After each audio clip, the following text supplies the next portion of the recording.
News 24/7 news Tamil 24/7 உடைய reporter திரு கதிரவன் அவர்கள், பேர் சரியாக தான் சொல்கிறேன், கதிரவன் அவர்கள் அவங்கள மிரட்டி கிட்னாப் பண்ணி கூட்டிகிட்டு போய் 3 மணி நேரம் 4 மணி நேரம் ஆகி அடித்து வெளியே வர்றாங்க. ஆனால் கரூர் காவல்துறையினுடைய கண்காணிப்பாளர் அவர்கள் ஒரு பத்திரிகை அறிக்கை கொடுக்குறாங்க. அது வேற ஏதோ மாநிலம் மாதிரி இருக்கு. படித்தா எதுவுமே நடக்கலை.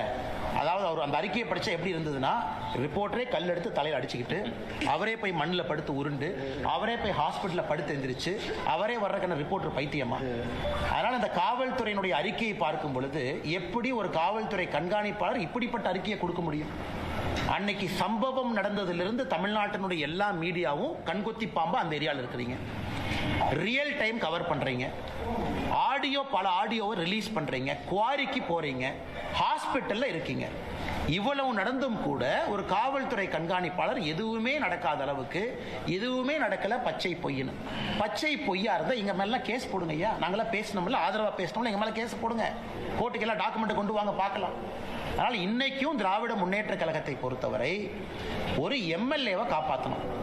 அந்த எம்எல்ஏ தொடர்ந்து சர்ச்சையில், ஒரு சர்ச்சையிலிருந்து ஒரு சர்ச்சை, அதிலிருந்து அடுத்தது. கல்குவாரி யார் பேர்ல இருக்கு, அதை யார் டாமினேட் பண்றாங்க எல்லாத்துக்குமே தெரியும். தமிழ்நாடு முழுவதும் இல்லீகல் மைனிங்கை பத்தி தெரியும்.